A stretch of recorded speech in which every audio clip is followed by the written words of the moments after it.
They drove iron spikes through the corpses. They buried the bodies face down, and in some villages, they severed the tendons so the dead could not walk. These were not acts of cruelty. They were acts of fear. Halloween is often treated as a quirky mix of costumes, candy, and cartoon ghosts, but its roots reach far deeper, into Celtic traditions so old they predate written history. The celebration we know today began as Samhain, the most sacred and most dangerous night of the Celtic year. Long before Halloween was about parties and pumpkins, it was a ritual steeped in dread. For the ancient Celts, the boundary between the living and the dead was not symbolic.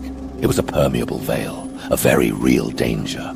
And on Samhain, that veil collapsed. Tonight we will peel back the mask of this festival, tracing the real history behind Halloween traditions, unearthing the rituals meant to contain what lay beyond the grave, and exposing the terrifying beliefs that shaped how we bury, protect, and remember our dead. Let us begin.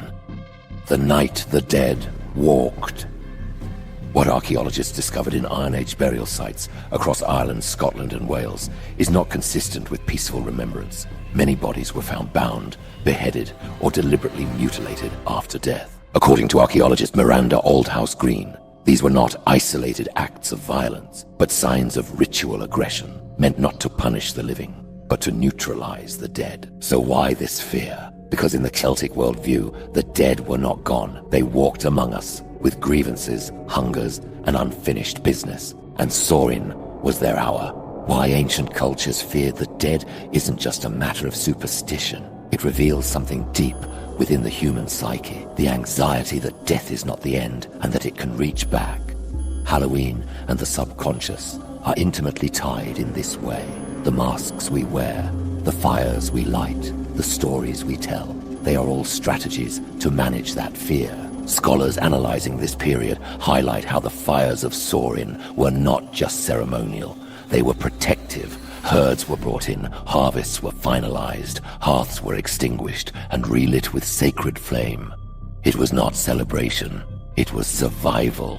And into this framework entered something darker.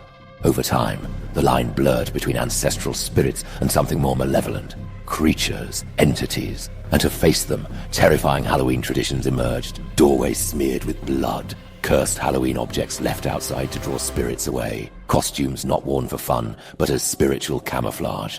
If Halloween seems scary today, it is only because remnants of this older fear still echo through it. But then came the change, because when the church arrived, it didn't just condemn Samhain, it absorbed it, and what it buried was not the belief in spirits, but the control of them.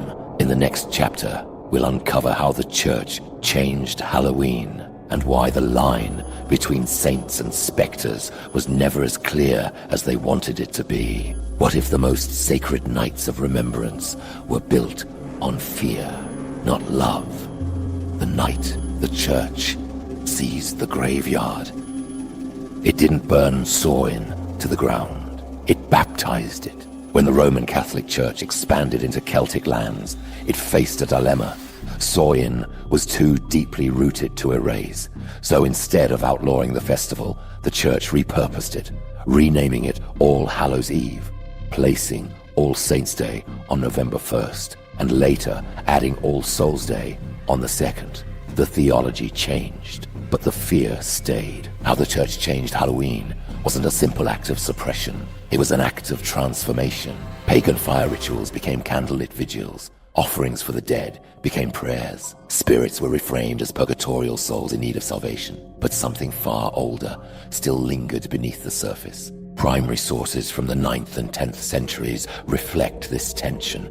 Ecclesiastical records speak of parishioners still leaving food outside for wandering spirits, of priests warning against dark seasonal rites, and of devilish masks worn by peasants who feared the return of the vengeful dead. Historian Ronald Hutton, writing extensively on Celtic Christian syncretism, argues that the church's approach to Samhain was a campaign of reinterpretation, not eradication. The result was a hybrid, a Christianized Halloween that wore the cross, but still walked with ghosts. And in some regions, those ghosts walked too far. In the Bavarian Alps, 12th century reports describe Halloween exorcisms performed on children said to be possessed by the wandering. In France, clergy warned of All-Hallow-Tide processions, where villagers would wear masks not to honor saints, but to scare spirits away. And in England, stories spread of real Halloween possessions, where the souls of the unburied were believed to take shelter in the living until appeased. What had been a pagan ritual of fear management was becoming a theological battleground, and in the process, a new kind of darkness emerged, one sanctioned by doctrine. But this evolution also gave rise to something far more sinister, because while the church tried to tame the night, not everything could be contained. Some rituals twisted, others mutated, and a few turned deadly. In the next chapter, we'll descend into real Halloween murders, cursed objects, and the terrifying stories that didn't fade with time. Because some masks don't just hide us, they change us. If this journey made you pause, if it made you feel something, don't let it end here. Like this video, subscribe to our channel, and share it with someone who still believes Halloween is just a costume and a pumpkin. Because the more of us who remember what these rituals meant, the harder it is for history to stay buried in the dark. Now, let's continue. The Mask That Killed. In 1974, a father handed his son a piece of candy laced with cyanide. The boy collapsed on Halloween night, wearing his costume, trick-or-treat bucket still in hand. It wasn't a legend, it was real. And it would spark one of the most persistent Halloween myths and legends in modern history. The fear of poisoned candy, of strangers lurking in the dark, of Halloween murders, real stories buried beneath costumes and suburban smiles. But behind the myth lies a deeper truth, one that ties ancient fear, modern violence, and ritual psychology together in ways we rarely dare to name. Because Halloween isn't just about dressing up. Sometimes the mask becomes a weapon. Cursed Halloween objects are not merely the stuff of horror fiction. There are real reports, documented, investigated, of items passed from person to person, always on or near October 31st, always with violent or unexplained outcomes. A vintage costume that caused hallucinations and seizures. A plastic skull found in an attic with human remains sealed inside. A rubber mask traced back to a series of arson events, each one starting in a house where it was worn. As noted by researcher Linda Rodriguez McRobbie, these cases often follow a pattern. Belief in the object's power is what activates it. And Halloween, being the one night society permits the crossing of lines, becomes the stage. Horror ritual psychology suggests that masks aren't just disguises, they're psychological triggers. In studies published in the Journal of Ritual Studies, participants reported feeling freed from identity, more likely to commit acts they normally wouldn't when masked. Halloween, in this view, becomes not a safety valve, but an invitation. And that's the paradox. Why Halloween is scary isn't just about ghosts or gore. It's about what we let out of ourselves. So what happens when fear stops being play? What happens when the stories are no longer symbolic, when the rituals go too far?